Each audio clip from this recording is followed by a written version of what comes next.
Okay, well, I think we will get started. So welcome everybody. I think more people will be joining in as we go, but I want to get started.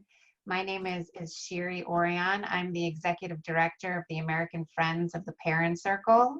We are an American 501c3 organization, and our mission is to raise awareness and funds for the Parent Circle. For those of you joining us for the first time who may not know the Parent Circle is an organization made up of 600 bereaved families, Israelis and Palestinians, all of whom have lost a loved one to the conflict, and all of whom have made a very unique choice to choose a path of reconciliation rather than revenge. Aramin and Rami Al-Hanan, who are joining me here from Jerusalem. Are you guys in Jerusalem? Yes, we are. Jerusalem are two of those members. We'll have a chance to talk to them later today, later in the webinar. They're also the co-directors of the organization. So the organization has about a 12-person professional staff with 2 offices, one in Israel, one in the West Bank. And the staff, along with the board, the Joint Israeli and Palestinian Board, and all of the members run educational and public awareness activities that bring Israelis and Palestinians together to hear the narrative of the other, often for the first time, and to create humanization of the other side, empathy and understanding, and deeper knowledge. The bereaved members are really the soul of the organization and the original founders of the organization. 2 of those members are here with us today. Rami and Hanan. Rami, wave, say hello. This is Rami with the glasses. Rami is a 7th generation Jerusalemite. He's a graphic designer by profession. He joined the Parent Circle after he lost his 14-year-old daughter, Smadar, in 1997. And he has been the director for nearly 3 years now. He gives lectures and talks all over the world and to Israelis and Palestinians. Joined by Bassam Aramin, who he calls his brother. Bassam was born outside of Hebron. Yes, Bassam? Outside of Hebron? Yes. Bassam found himself in Israeli prison during his youth for being a freedom fighter. He had a transformation in Israeli jail that he'll tell you about. And when he came out, he started an organization called Combatants for Peace, which I know many of you have heard of. He is committed to nonviolence and peacemaking. And sadly, he lost his daughter, his 10-year-old daughter, Abir, in 2007, and then joined the Parent Circle. And Bassam is really the inspiration for today's webinar, so that many of you will have a chance to know him. He's now the new Palestinian co-director of the Parent Circle, and we're all very pleased to have him as our leader. Both Rami and Bassam are the protagonists in the documentary Within the Eye of the Storm. And one of my favorite things about Bassam and Rami is that their families, their children, are now active participants and young leaders in the Parent Circle. So I will turn it over to them with just a couple of minutes of housekeeping. Bassam and Rami will each share their stories, talk a little bit about themselves, and then I will open it up for questions. I will talk a little bit about the Parent Circle and the organization, and how we can all help to work together to support the organization. You can type in your questions. If you see on the bottom of the screen, there's a chat button. And so you can type in your questions there. And then when we get to the question and answer period, I will take those questions and pose them to Rami and Bassam, and they will answer them. We will try to get to as many questions as we can. So that's it. I will let you guys take over. Rami, Bassam, who's going first? We always fight about this. This is the main question, and I always win. Okay, I don't know what to say. Good evening, good morning. We are deeply honored to be here. We are deeply honored to speak to you all, to share with you our personal stories and to share with you the organizations that we are directing, which is, I think, one of the most unique organizations on earth, which is very known by the fact that this is the only organization on earth that does not seek new members. This Palestinian terrorist to my right is my dear brother Bassam. He's the closest person to me on earth, much closer to me than many of my own people, many of my own family.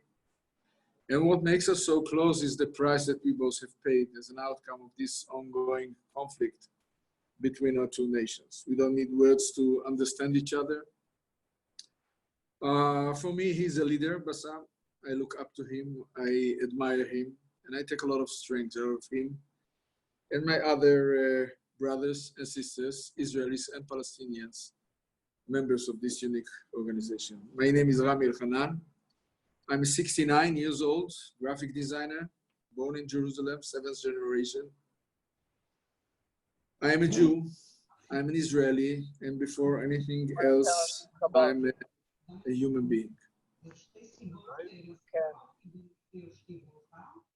Something is wrong. Christopher? Christopher! Sorry, there was some, for some reason, a bunch of your logins are multiplying, so I muted them. I don't really know why you have all these ghost panelists appearing, but you can continue. I'm sorry about that, Rami. Okay, take care. So I said I was born in Jerusalem, 7th generation. My mother was born in the old city of Jerusalem, an ultra-Orthodox Jewish family. My father came here at 1946 after spending 1 year in Auschwitz. He was very badly wounded in the 48 war. She was the nurse that took care of him. And this is the reason why I'm able to speak to you right now. My story begins about 45 years ago, in fact, 46 years ago. 46 years ago, I was a very young soldier fighting this horrible October 73 war. We started it with a company of 11 tanks. We finished with only 3. I've lost so many friends over there in the desert of Sinai and across the Suez Canal. And I came out of it a very angry and bitter and disappointed young man with one determination: to detach myself from any kind of commitment or involvement. I left the army. I went to Bezalel Art School to become a graphic designer. I got married and I had 4 kids. And 36 years ago, on the very eve of Yom Kippur, September 1983, my daughter was born in Hadassah Hospital in Jerusalem. Her name was Smadar. The name Smadar is taken from the Bible, the Song of Solomon. It means the grape of wine because it's the opening of the flower. And she really was a very sparkling and vivid and joyful and energetic little girl. She was very beautiful. She was an excellent student. She was a swimmer. She was a dancer. She was amazing.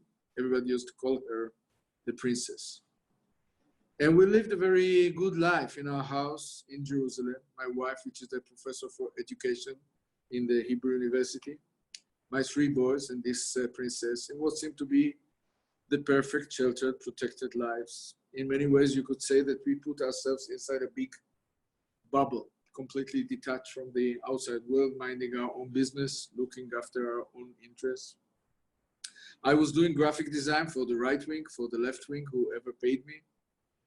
And life seemed very quiet, sheltered, protected. This went on until almost exactly 22 years ago. On the 4th of September 1997, just a few days before Yom Kippur, this bubble of ours was blown up to millions of pieces. 2 Palestinian suicide bombers blew themselves up in Ben Yehuda Street in the center of Jerusalem, killing 5 people that day, including 3 little girls. One of these girls was my 14 years old Smadar. It was Thursday afternoon, and the beginning of a very long and a very cold night, which continues until today. At first, when you hear about the explosion, you keep hoping that maybe this time this finger will not turn towards you. Then gradually you find yourself running in the streets, trying to find her. She completely disappeared. And you go from hospital to hospital, from police station to police station. Many long and frustrating hours until eventually, at the end of this night, you find yourself in the morgue in Abu Kabir. And this finger is stuck right between your eyes, and you see the sight which you'll never ever be able to forget for the rest of your life. Then you come back home. The house is filled with thousands of people coming to pay respect. These are the 7 days of the Jewish mourning period, the Shiva, which is a very genius traditional way that is designed to ease your passage to the new kind of life which expects you. On the 8th day, everyone goes back to their normal everyday businesses. And you need to wake up, and you need to face yourself in the mirror, and you need to make a decision. What are you going to do now with this new unbearable burden on your shoulders? And there are only two ways to choose from. First one is obvious. When someone kills your 14 years old little girl, you are so angry and you want to get even, which is natural, which is human, which is the way most people choose, the way of revenge and retaliation. This way that creates this endless cycle of violence and revenge and retaliation. But then after a while, you start to think, we're human beings and not animals. We can use our heads, and you ask yourself, we're killing anyone? We'll bring her back? We're causing pain to someone? Will ease this unbearable pain? The answer is certainly not. So you come to the other option, which is much more difficult, trying to understand what happened here. Why did it happen? How could such a horrible thing take place? What can cause someone to be that angry and mad and desperate and hopeless that he's willing to blow himself up with 14 years old little girl? And then the most important question of them all, what can you do personally in order to prevent this unbearable pain from other people, from other families? It's not easy, it takes time, it took me almost a year. Foolishly enough, I thought that I could go on with my life pretending as if nothing ever happened, try to lead a normal life. Nothing was normal anymore. I was not the same person anymore. And about a year later, I was invited by Yitzhak Frankenthal to join a meeting of this group that he created. A group of crazy people who lost their loved ones and still wanted peace and search for peace. And I reluctantly went. I was a little bit curious and said, okay, I went to see. It was 21 years ago. I was standing aside, very detached and reluctant and very cynical, as I always am. And I was watching the people coming down from the buses, which were for me, as an Israeli patriot, living legends. People I used to look up to them, used to admire them. I used to read about them in the newspapers, and I never ever thought that one day I will become one of them, people who lost their loved ones and still searched for peace and fought for peace. But then I saw something else, completely new to me, to my eyes, to my mind, and to my soul. I was standing there watching the Palestinian bereaved families coming down from the buses, walking towards me, shaking my hand for peace, hugging me, crying with me. And I was so deeply shocked and so deeply moved. You see, I was 47 years old at the time. Until today, I'm ashamed to admit, it was the first time ever in my life I've met people, Palestinians, as human beings. Not as workers in the streets, not as terrorists, not as transparent people, as human beings who carry the same burden that I carry, who suffer exactly like I suffer. I remember seeing this old Arab lady coming down from the bus, walking towards me with this long black traditional Palestinian dress, and she had a picture on her chest of a 6-year-old kid, exactly as my wife carried the name of our daughter, Smadari, on hers. I'm not religious. I have no way of explaining what happened to me back then, 21 years ago. But all I can tell you is that from that moment on until today, I devote my life to go everywhere possible, to talk to anyone possible, people who want to listen and will not listen, to convey this very basic and very simple message, which says we are not doomed. This is not our destiny to keep on killing each other in this holy land of ours. It's not written anywhere. We can change it, and we can break once and for all this endless cycle of violence and revenge and retaliation. And the only way to do it is simply by talking to each other, because it will not stop unless we talk. I believe that one can teach himself how to listen. I believe that once you are able to listen to the pain of the other, you can expect the other to listen to your pain. And then together start this very long journey towards reconciliation, maybe some kind of peace in the end, a very long, bumpy road, no shortcuts. But this is the only way possible, because the other way leads to nowhere. And the price of the other way is really horrible.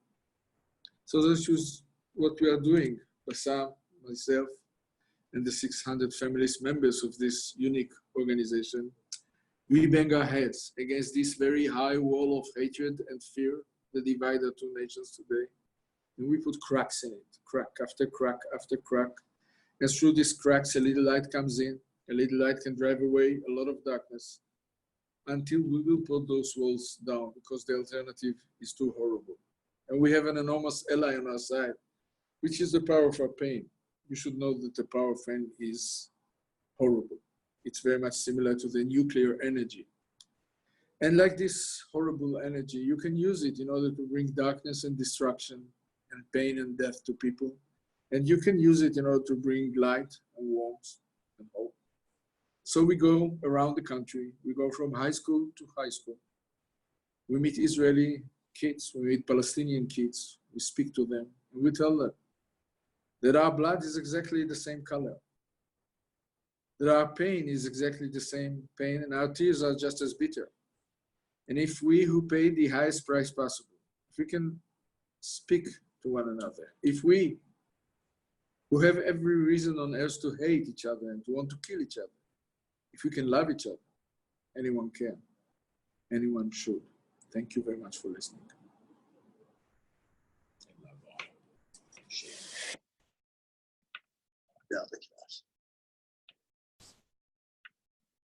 Hello, good evening or good morning. I think it's a very stupid thing to hate someone you never met because someone else talked bad about him. And this is exactly what Mother Teresa says.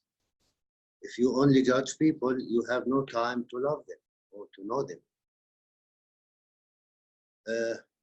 Jalaluddin Rumi says, yesterday I was clever, so I start to change the world. Today I am wise, so I start to change myself. I start to change the world in 1994, when I decide that I will never use or support armed struggle or violent struggle because it doesn't work.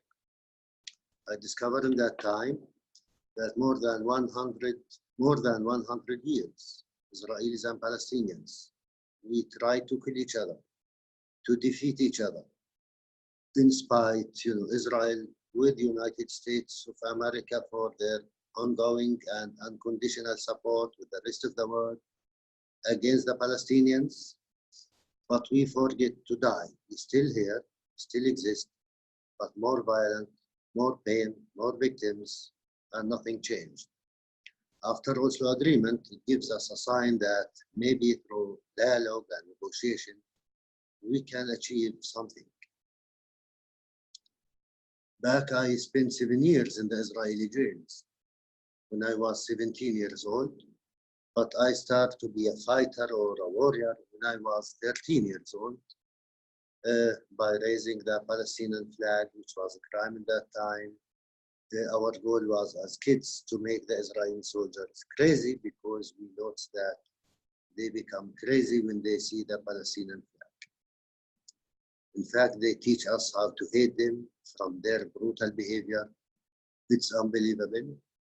You just become more determined to continue hating them and fight them as strangers. If you are a Palestinian, you don't need to go to school to hate those strangers because they come to occupy you, to control your life, and you don't know why. At the age of 16, we find some old weapons in a cave with 2 grenades and other military materials that we don't know how to use it. But 2 of my friends throw the 2 grenades on the Israeli patrols in our village near Hebron. And of course, in that time, no one killed, no one injured, because they don't know how to use it in a professional way. 1 year later, at the age of 17, we have been arrested. So the first one get 21 years in jail, 19, 15, 14, and I get 7 years. I learned in jail, if you know your enemy, you can defeat him or you can kill him. If you only hate him, you will kill yourself. So for us, it's not revenge, it's not hatred. We are freedom fighters. This is our way to liberate ourselves and our people and our land from the occupiers. So I start to study Hebrew, to know it's the language of the enemy, to know how to kill or to defeat Rami in that time. Shortly, I watched a movie about the Holocaust. If you don't know, you need to know that the majority of the Palestinian people, and I believe the Arab nation, they don't believe in the Holocaust. They don't know anything about the Holocaust. We believe it's a big lie. We don't believe in 6 million people. And those Zionists, those occupiers, use this big lie to justify their crimes against the Palestinians. Because of this big crime or big lie, we lost our country, we became people of refugees. For that, we don't know anything about it, and we don't want to know anything about it. So I watched a movie about the Holocaust in jail. It was by chance. And in fact, in spite, it's a big lie, but I want to enjoy seeing this big lie, to see how this Hitler, that I don't know from where how he killed the Jews, how he occupied them, because at least I'm in their jails. What happened after a few minutes, I suddenly found myself crying with sympathy with those innocent people. I start to hide my tears from other prisoners, because no one will understand that you are crying for our oppressors and we are in their jails. It's very difficult not to make the connections between the Jews and their kids here as prison guards. It was very difficult for me to understand or to discover that they are human beings, can do the same to other human beings. I don't expect to see such atrocities. Then I decide that I want to understand more about this big lie. If it's really happened, or it's just a movie or propaganda. After many years, in 2010, 2011, in fact, I make my master's degree about the Holocaust in Bradford University in the UK. Then after that, I start to visit death camps in Germany. But it starts as a tool to know your enemy in order to know how to defeat them. Then you find yourself in a different place. Then you get to understand that if you know more, you act better. If you don't know, you will continue to believe in yourself, in your narrative, in your history, whatever. I go back to jail. It's a long 7 years. It's a very difficult 7 years. Briefly, it's very difficult to keep your humanity and to act as a human being. Their goal, the jailers, the Israelis, whatever, their goal is to kill our humanity every moment. Because for them, we are the killers, we are the terrorists, we are the bad guys. And for us, we don't need education to hate them. They are our jailers. So their behavior, a lot of atrocities, brutality, it's just to continue your fight against this brutal enemy. I get released in 1992. I still believe in armed struggle. Then 1 year later, we have Oslo Agreement for the first time between PLO and Israel. And then I decide, as I said, I don't want to use or support armed struggle because negotiation maybe can give an answer to this conflict. So I get married. I suddenly have 6 kids. And my goal was to protect my kids. And this was an impossible mission. Unfortunately, if you live in Palestine and Israel, you have no safe place for yourself. And sometimes if you survive, it's by chance. As Shira mentioned, in 2005, I was one of the co-founders of Combatants for Peace, according to the British, Combatants for Peace, according to the Americans, which is an amazing group. It's a real fighters, it's a real enemies, ex-Israeli soldiers and officers who refuse to serve in Palestine or in the occupied territories because they love Israel, because they want to live in a moral place, because they don't want to be part of this illegal and immoral occupation to another people, and ex-Palestinian freedom fighters or ex-prisoners who get to understand that there is no military solution to this conflict. The first meeting took place in Beit Jala near Bethlehem.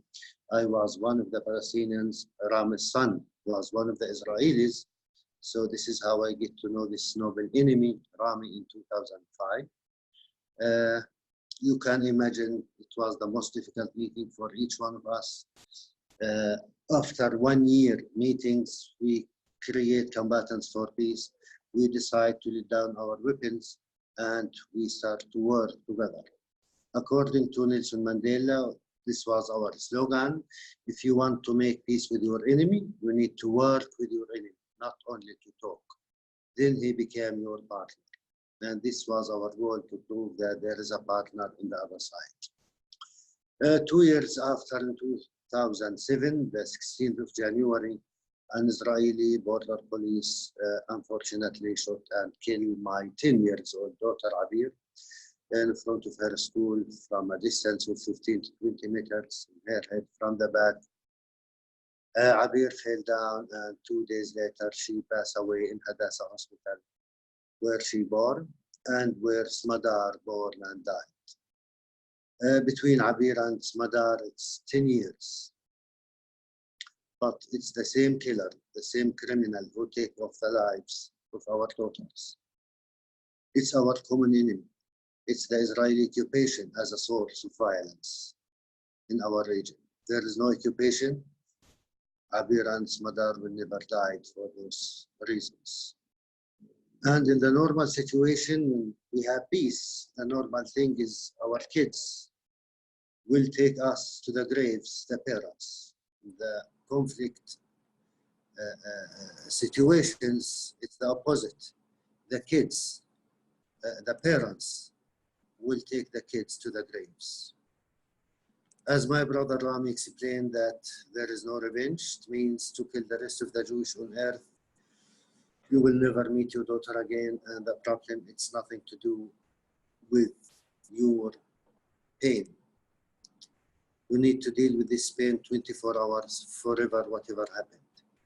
In fact, I joined the parents' circle 2 days after I lost Abir, because I know Rami 2 years before.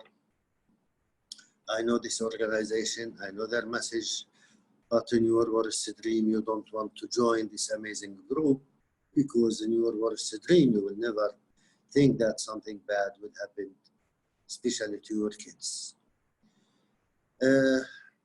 So in fact, we want to prove in the parents' circle, we are more than 620 families, that we can be partners. At least we don't need to love each other, but we prove that when we talk to each other, when we meet each other as human beings, we can trust each other as partners, and we can be friends, we can be brothers, and in our case, we can be family. Our goal is to prove that we can live together. It's not, if we believe, if we have hope, someday we will have peace. We have evidence. We are here. We are together, hand by hand, side by side, and we are the evidence itself that we will continue to fight in our way and to act. We will have the argue to look in front of our grandchildren, our sons, that we did everything possible to achieve peace between Israelis and Palestinians. Thank you very much for listening. Thank you, Bassam, and thank you, Rami. Thank you. Both very moving and powerful And story short. and short, as always. Shortest version. Bassam, for me, it's especially moving to hear you because Bassam, in case people don't know, Bassam has not been approved of a visa to the United States for over 3 years now, Bassam? Yes? 4, 3? I can't see all the fingers. Oh, 4 4 years. years. His visa has been denied. And so his voice has been silenced in the United States. And this is something that is not just unique to our organization, but to many Palestinian peacemakers. And so today's webinar and being able to hear you for all of our American friends is especially unique and powerful. I think I want to open it up for more people to questions. If you look on the bottom of your screen, there's a chat icon. You can put your questions there. I see some people are typing in the Q&A box as well. Hi, Mom. Hi, Mom. So I'll give people a chance to start asking their questions.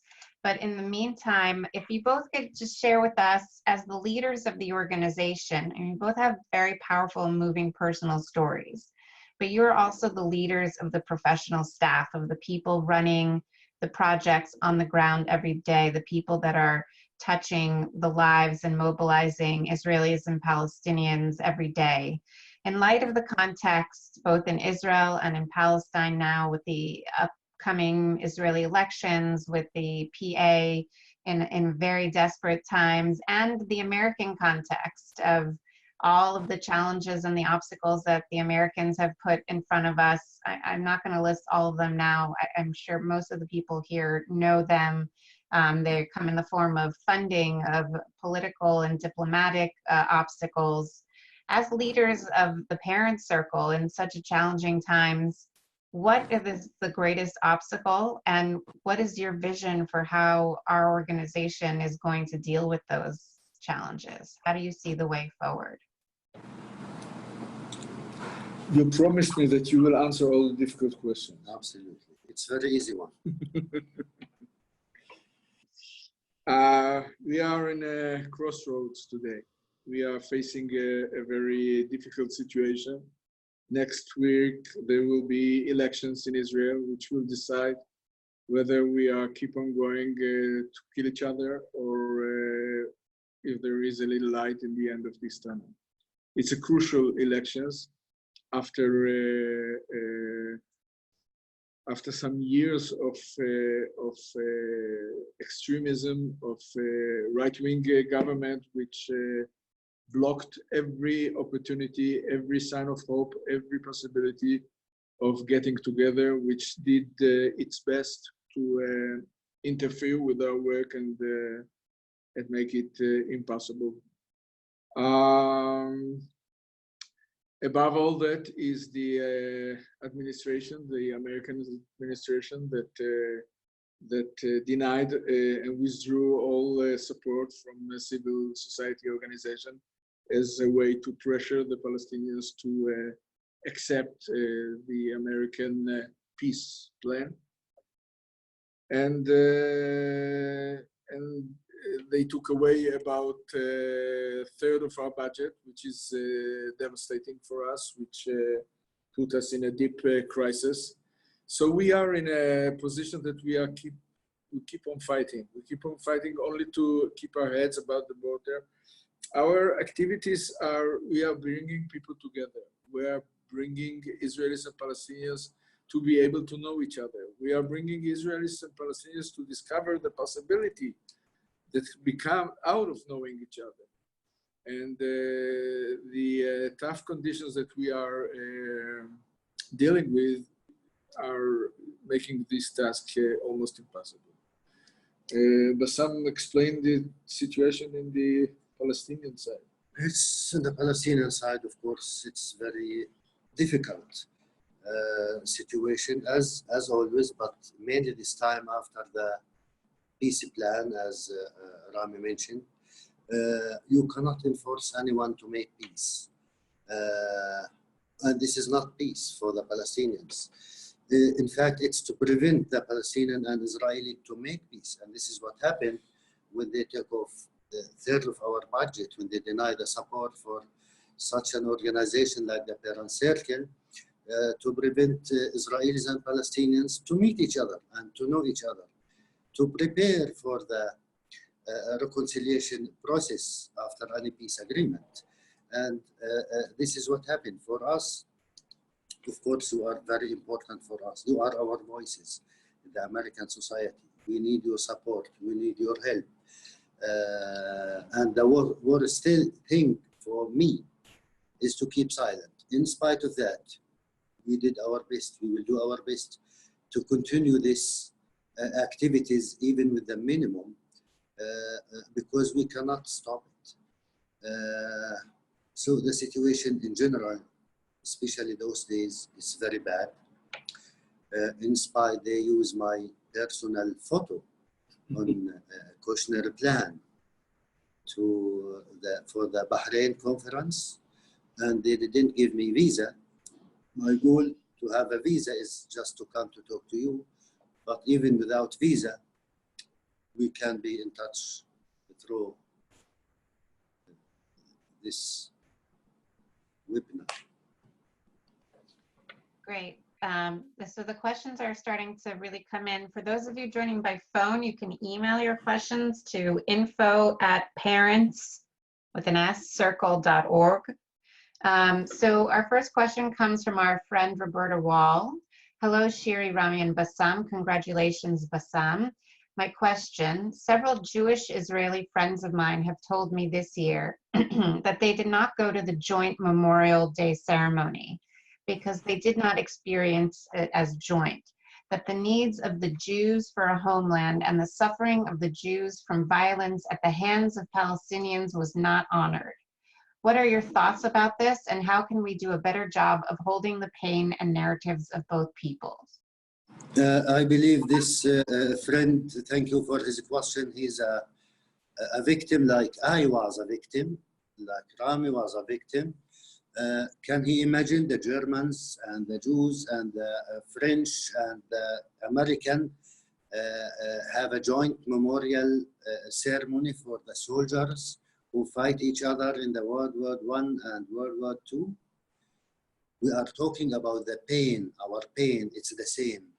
If you think your pain is unique, is special, is only for you, it's something else. And the same crimes committed by the Israelis against my daughter. It was 10 years old daughter. No one can claim that she was a fighter. So it means we need to overcome this pain. It's a real pain. And to say that it's the same pain, we share the same pain, and we share the same hope for next future. And I believe especially this Memorial Day, the joint Memorial Day, prove that we can live together, we are human beings, and we love our kids in both sides.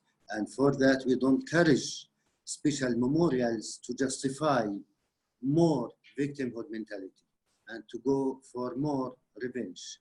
I am against to continue their way, the victims. It means we need to prepare our other kids to kill and to be killed because we are very angry. I respect his question again, but I believe this is the right way to act because we start with 200 people 14 years ago. This year, more than 10,000 people.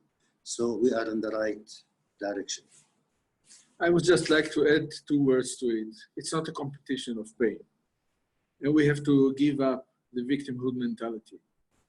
And I came to a point 21 years ago in which I said, I am a victim, but I will say to everybody, especially to people like you, that victimhood will stop here with me. And I will not use my victimhood to victimize others. And the only way to get out of this circle of violence and more killing is not by putting your pain on the table, trying to compare whose pain is bigger, but sharing the pain and find a way out of it. Thank you. Okay. Next question comes from my mom, Tal. This is for both Rami and Bassam. How do people around you accept or not accept your involvement in the parent circle? We are swimming against the current, as Rami always says. It's a very difficult. Unfortunately, we are the minority, or we represent the minority who raise up their voice and talk, but I believe we are the majority. Especially in this difficult situation, in general, in Palestine and Israel, even in this difficult time, people respect people like us who pay the price, and we are safe. We are not under any threat, real threat. And even if we are, you need to be honest with yourself. This is my beliefs. This is the right thing to do. And we need to challenge ourselves, our culture, and our societies. And remember the הבוגדים של היום, הם הגיבורים של מחר. The traitors of today, they are the heroes of tomorrow. I hope we will be heroes today. Mm-hmm. Rami, did you want to add anything? No, Bassam is much cleverer than I am. Okay. So Diana asks, do you think that bringing young people together in facilitated dialogue can overcome the hatred that is being taught or learned in your homes and schools and communities? Absolutely, yes. Big yes. And this is what happened when we talked to the kids in the schools, on both sides, during our summer camp with our youth. YAP, which is the young ambassadors, which belong to the parent circle. We can see them in the first meeting, and then when they start to talk to each other, to meet each other. In fact, this is the key. This is what happened to me when I start to talk to Israelis without uniform. I discovered that they are human beings. And then I rediscovered my own humanity. Of course, this is, it starts and ends with the education. But if you have a wrong education and you meet facts, you need to change your thoughts. And this is exactly what happened when those kids, with those young people meet each other. Absolutely, they change their stereotypes and they start to act as a normal behavior. I think what we are doing, the very fact that we are together, an Israeli and a Palestinian, which are not fighting each other, is kind of an earthquake. And when we get into a high school class, they are not as polite and receptive as you are all. It's like walking into the open mouth of an active volcano. And when they see us, this earthquake creates the first crack in the wall. As I said earlier, through the wall gets a little light comes in. We put a little doubt, a little question mark. And it's amazing. The outcome is amazing. No one can listen to us and remain the same. And about several months ago, there was a demonstration in Rabin Square in Tel Aviv. And I was standing aside, and the young girl came to me and she said, I want you to know that you and Bassam are the reason for me being here tonight. I don't have to add anything more. This is the essence of our work. Well, I would add, Rami, if you allow me to say just about our education projects, because most of them are education projects, including the dialogue meetings that you're seeing in action here with Rami and Bassam. We give about 400 of these dialogue meetings every year. In addition to some of the other programs that Bassam mentioned called the Young Ambassadors for Peace, which works with young adults to change them, to help them develop into the leaders of the next generation. And also our parallel narrative experience, which takes adults on a journey, excuse me, of over 6 months of learning the narrative of the other. All the programs, if Rami's anecdote didn't convince you, all the programs are evaluated and monitored.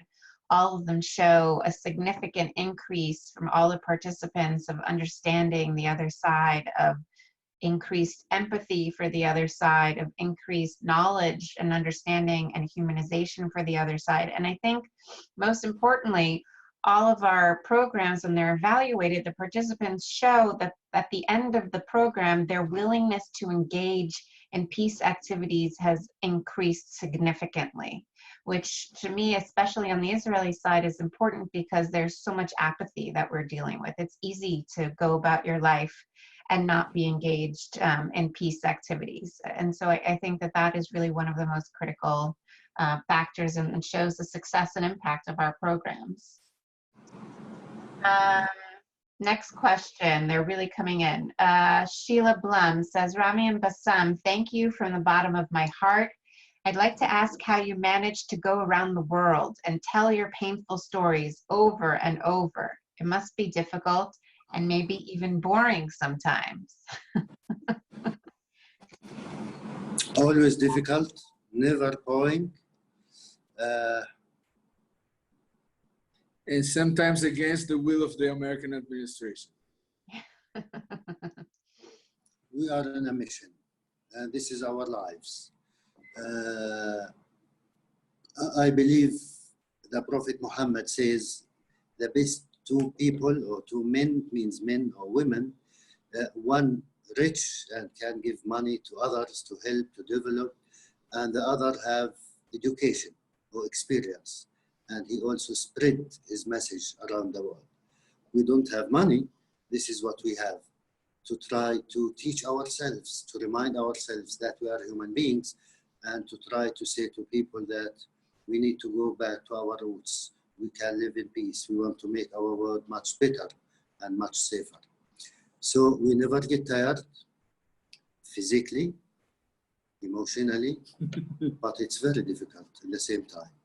But always our kids, our beloved kids, always in our back, told us not to forget them any second.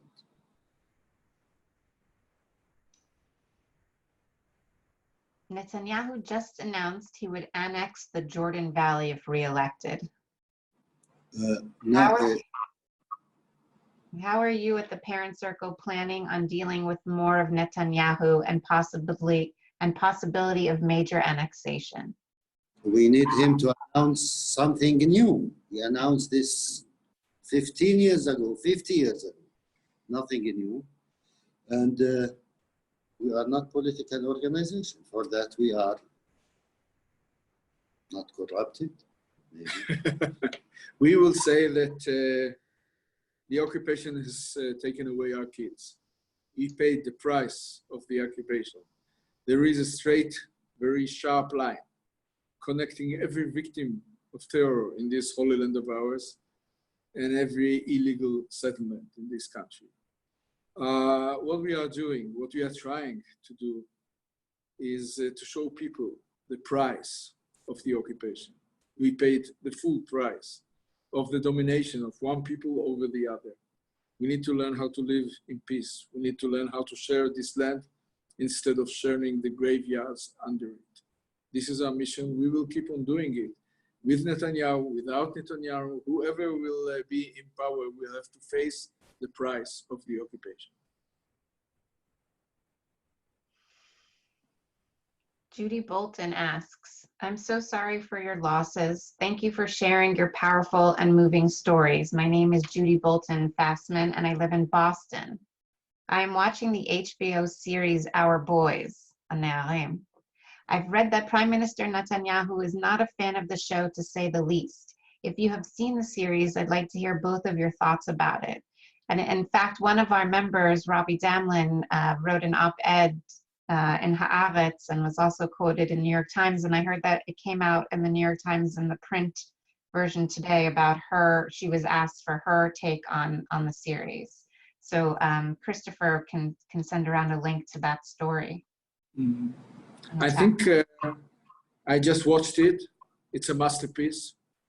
It's an opportunity to look at the eye of the storm, at the origin of the conflict, at the victimhood mentality and the victimhood competition of both sides. It shows the nobility of the Abu Khdeir family and also the nobility of the families of the 3 boys that were kidnapped. It shows how one event dragged to another event, It showed the creation of the cycle of violence, which never stops. And it is a very sad story about leaders who are incapable of leading people and to give them hope. It's only about competing, about the pain, about our blood is more holy than their blood.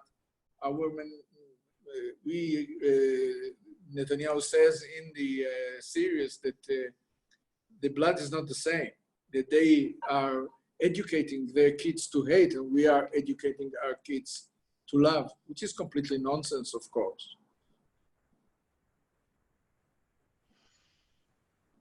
We got a nice message of support from, I can't see the full name, but someone that lives in New York City, thanking us for our work. And she's seen Robbie speak and so excited about this group and this most important work.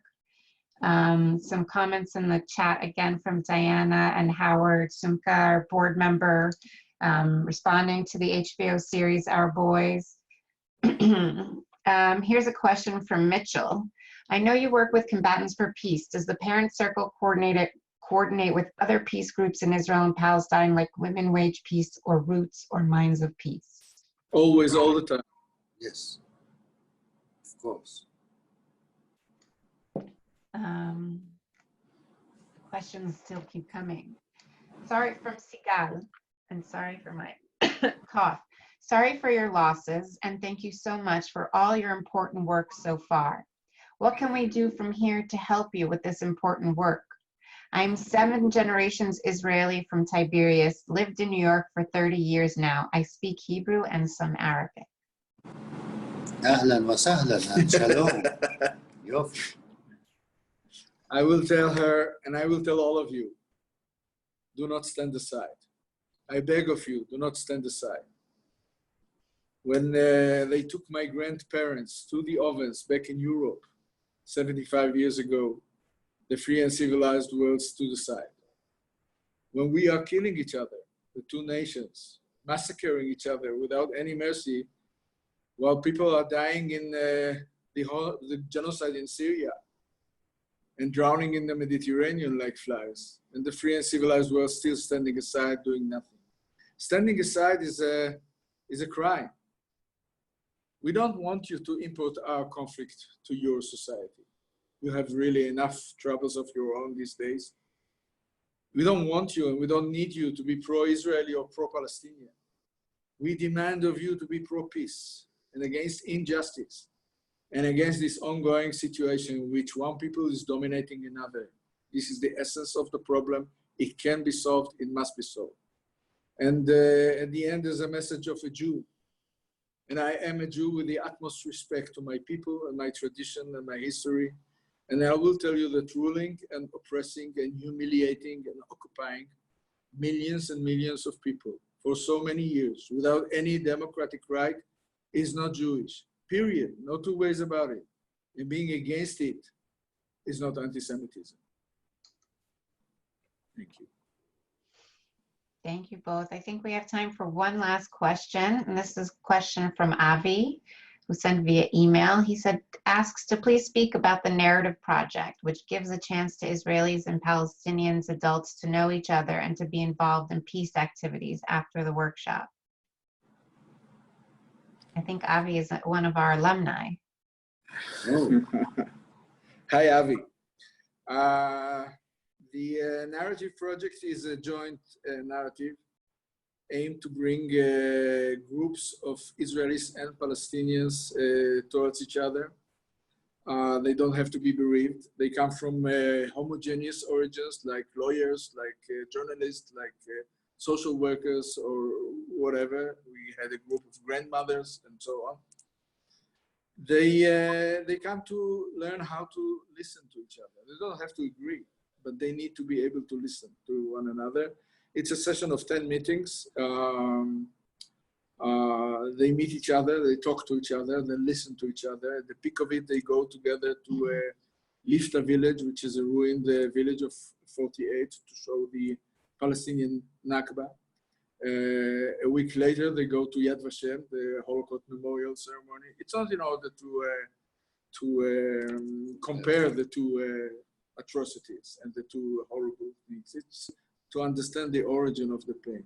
The outcome is amazing. They remain friends. They create connection between themselves. They do projects that their own society, solidarity on the ground. We have until now more than 1,000 alumni of these projects. And we are so proud of them because they are walking in the path of peace, which is the whole idea. And just before we start this conversation, I coordinate a meeting after we finish it from the last group for better tomorrow. And next Friday, they are meeting each other in Jaffa in the sea for one-day activity. And it's important to note that these more than 1,000 alumni that have all gone through the Parallel Narrative Project are non-bereaved Israelis and Palestinians. Yes. They're Israelis and Palestinians of all different sorts of walks of life. And they really are become our activists and our ambassadors on the ground. I think it's an important question also because it connects back here to us, to the United States. The PNE, the Parallel Narrative Project that Rami just described, is the project, has been our flagship project that we partnered with USAID for the past 10 years or so, and was almost fully funded by USAID. And the Trump administration has now cut off all funding under USAID for joint Israeli and Palestinian groups. And so this has really been our efforts this year in the American arena, is to step in where the Trump administration has stepped out. It's our turn to stand up, to make sure that this project can continue, to do that by funding, to do that by making donations to the organization, to do that by spreading our messages, by inviting us to other communities in the United States, and to make sure that this project that we've been working on for 10 years and has created over 1,000 people that are now walking, as Bassam calls it, evidence of reconciliation, can have a continuation. So I urge you to visit our website, www.parentcirclefriends.org. Christopher is going to list it in the chat box, to support us on Facebook, on Twitter, to sign up for our newsletters, to invite us to your communities, to continue to join us in webinars like these, and we will continue to have more. There are more questions. We will definitely have this recording available. I see that Christopher is sending out here information for our newsletter and social media, so please make sure to take a note of that in our chat box. Most importantly, Rami and Bassam, thank you very much. Thank you, Shiri. You are the best. You are the greatest. For being who you are. You are heroes of today. You're definitely my heroes of today. So thank you very much, both. We can feel it. I wish you good night. And thank you, everybody, for joining. Bye. Good night. Overwhelming. Bye.